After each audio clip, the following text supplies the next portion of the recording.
Today, I'm talking to a Billboard charting multi-platinum producer who has songs with Future, Lil Durk, Lil Baby, Rod Wave, and more. We're going to talk about how to get placements, and he had a pretty crazy way of getting his first multi-platinum single, so make sure to stay tuned for that. He's also going to be breaking down his song with Future and Lil Durk, and we're going to try to cook up a banger with a time limit at the end of this video, so make sure to stay tuned for that as well. How did you actually get that placement with Lil Baby and Rod Wave? If you had to start all over again and get your first major placement, how would you go about doing that? How did you actually get that song placed with Durk? All right, we're here with the GOAT, Zypitano. Yo, what's good? How did you actually start making beats, and how long have you been doing it? I think 27th October 2017 was when I downloaded FL Trial. That was when I was just starting to listen to rap music and I wanted to get into the music making part of it. And then I think there was just about a few months of me just messing around on FL, not knowing what I'm doing. Just making some hot garbage, as I would say. Just kept working from then on. How'd you actually make your first dollar off of music, and how long did that take? It was when my first placement dropped, when Rags to Riches dropped. I think I made some money off of the YouTube streams, and I got that money before I even got my advance per the song or royalties. So that was the first piece of money I'd ever seen, and it was so shocking because my parents were kind of against me doing music. They understood I have a passion for it and I have the interest for it, but they were just just focus on school. But then when you show them that you're making money, they're like, all right, fine, we respect this.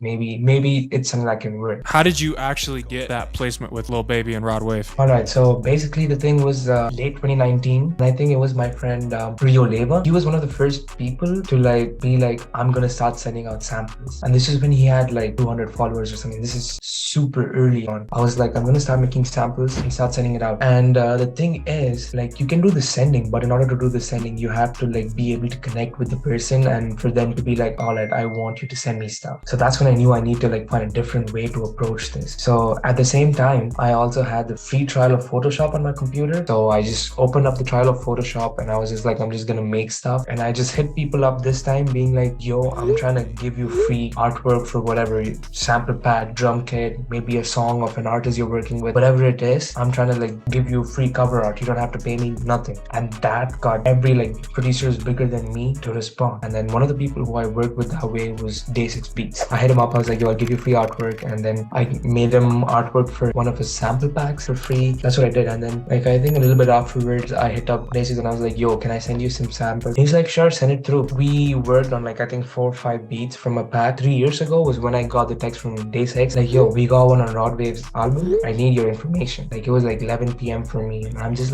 what? And then I was just shocked. I was nah, this is probably a joke. So I had to text Day6 again, are you sure? He's yeah, bro, we need your details. And I was so excited. I remember running around my house in the middle of the night, and it's just a crazy feeling, right? It's safe to say now that you're working with the biggest artists in the game. So do you think you'd be down to break down? I think it's my favorite song you've done, Petty 2 by Future and Lil Durk. Yeah, let's get it. You off the label, you ain't ready to catch a body.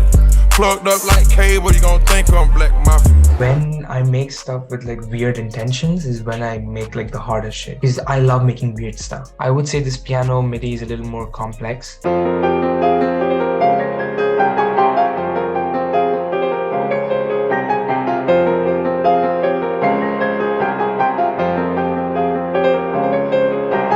The way I build this MIDI is I have a technique. This also I learned off of Rio. If you're trying to build MIDIs, you start with the bass note. For me, the bass notes was,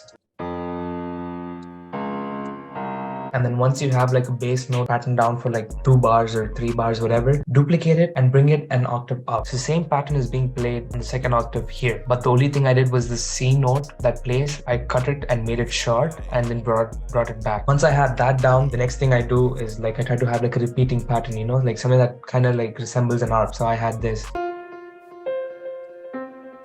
Super simple. And then I added a little higher accent notes that's just repeating throughout, not changing it up. And then the last thing I always do is add a top line.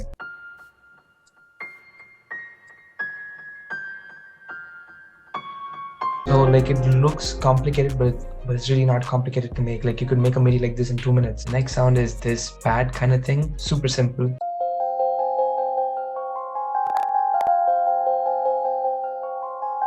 The third sound is off of Juke 8. Just super simple. I think I click this in.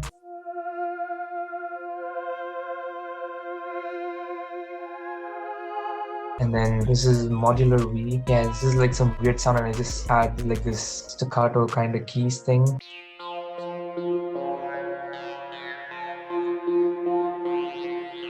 Super simple, repeating every bar. And in all my samples, no matter how slow it is, I always try to create movement, because movement is what creates danceability. The next sound is the lead, and it's off of Massive X, but I don't have a VST anymore. But it's just super simple lead line. And then the last sound, and one of my most favorite sounds, is this sub bass that I made the sub bass.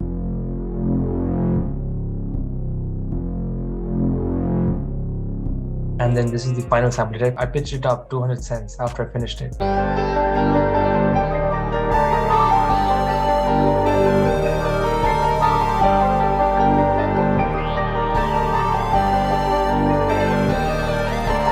Once you had the loop done, how did you actually get that song placed with Durk? Shout out to iRock and DJ Young Paro. Found them on Instagram one day, and I was just like, I want to lock in with you and let's make some hits. These guys responded back in like a few hours, and they're like, send that shit through. Send it back to them. These guys send me back, I think 10 beats. They go live like a good amount. So I hopped in iRock's live, and I was just like, yo, what's up? How are you? iRock is just making beats, and he's like, yo, we got one with Durk. I'm like, huh? Like, just on live, okay? There's like few people on the live, and he's just like, yo, we got one with Durk. Hit me up after the live. I'm like, what? And then I'm just doing my thing. And then I remember in downtown Toronto, and my manager at the time, he called me. So I picked it up, and he was like, yo, what's up? Okay, I spoke to an A&R at Alamo, and you got a song on the Durk album dropping next month. I'm like, what? And I'm like, no, there's a video of it. So one of my friends recorded a video of my reaction getting the call from my manager. Oh my god, no way, are you serious? Oh my god. Track 5, 82, Durk with Future, produced by iRock, Young Paro, and Zypitano. And I'm like, what the heck? I was flabbergasted, bro. That's the only word I can use to describe it. And then the song comes out. I post it. Future shared my post saying I produced the song. I'm crying in bed, bro. I'm crying in bed. That is the highlight of my career. If you had to start all over again from zero and get your first major placement, how would you go about doing that? Game is super saturated. Everyone and their mother is a sample maker. Probably a 3-year-old kid who's on the street can watch 5 videos on how to make samples and then be the next QB. You never know. It's not hard. So you have to find something that you can do that gives people more value. Tap into other systems. Tap into video editing. Nobody's doing video editing. Video editing does take more time, more money, and is much harder. For a video editor, you can lock in with the biggest producer you want. Mad easy. I always see big producers posting like, I need an editor. So that's what I would do. I would offer people free artwork again, and I would hit up everyone I could. It's all about how consistent you are with your work. I think one of the biggest gems that even I've taken away from your story is just providing more value than you're asking for. If you gave me 5 free artworks and never asked anything, even if I asked to pay you, I would feel like guilty that you're doing this for free for me. So I'd be like, yo, send loops, or like, let's collab. Like, I can feel bad not paying you for this. Like, if you just DM me, yo, send loops, skip, you know? Exactly, that's the thing. So like, I do understand at the starting, you do have to put in more work, but just do it. Suck it up, do it. It's gonna pay off. All right, today we're flipping the table. Kobe doesn't have a script. Kobe doesn't know what we're doing. We're gonna make a sample live together on the Zoom call, and then we're gonna flip it into a beat. Hell yeah, let's fucking do it.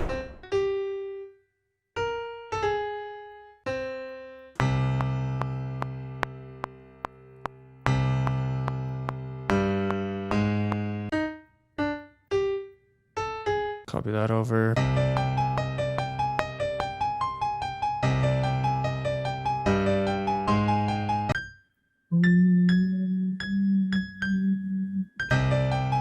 Yeah, that's nice.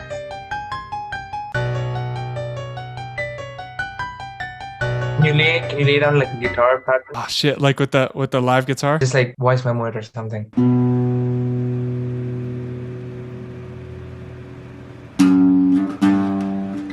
Boom. That'll be good enough. Watch, I'll put the distortion on it. It'll sound crazy. So I'll put this distortion on it.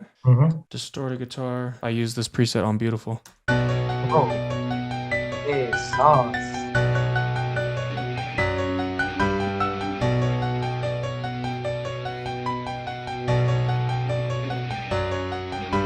I'm excited to see what you do with this.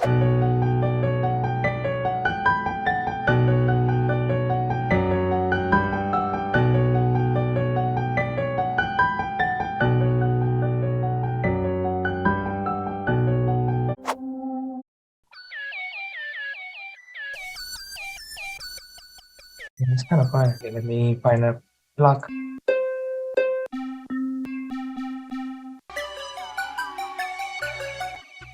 I have no idea what effects I'm adding. I'm just.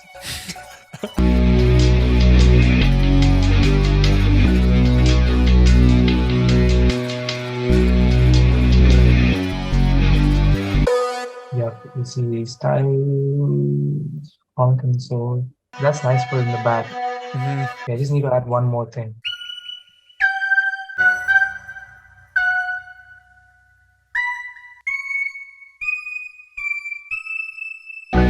That's better. Biggest favorite.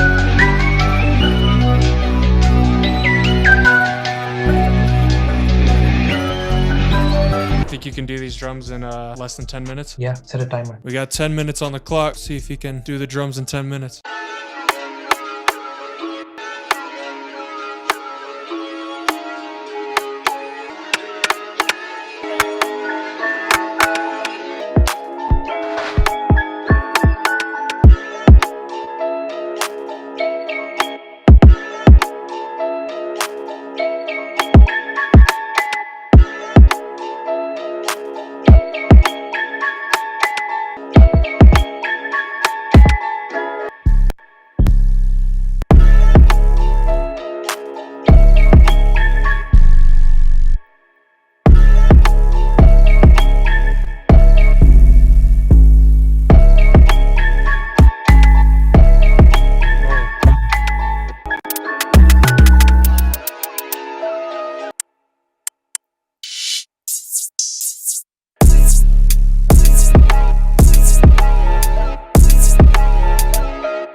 And we're done. If I made a trap beat, it would have been so much easier, but I said no. Okay, let's go.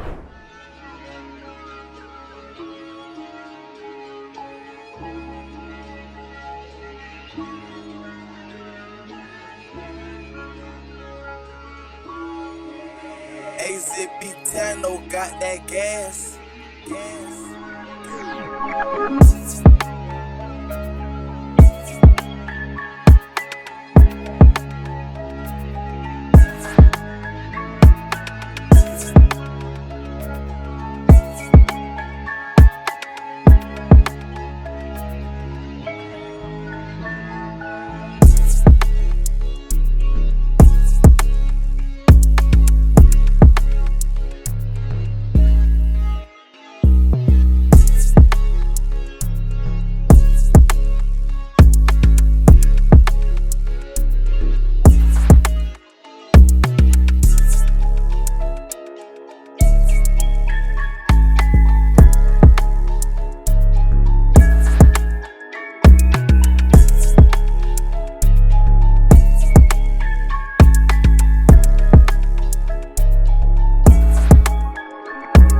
If you learned anything from this video, hit that subscribe button so I can keep making videos like this. And if you want to know how you can get your first placement with no followers, click this video right here.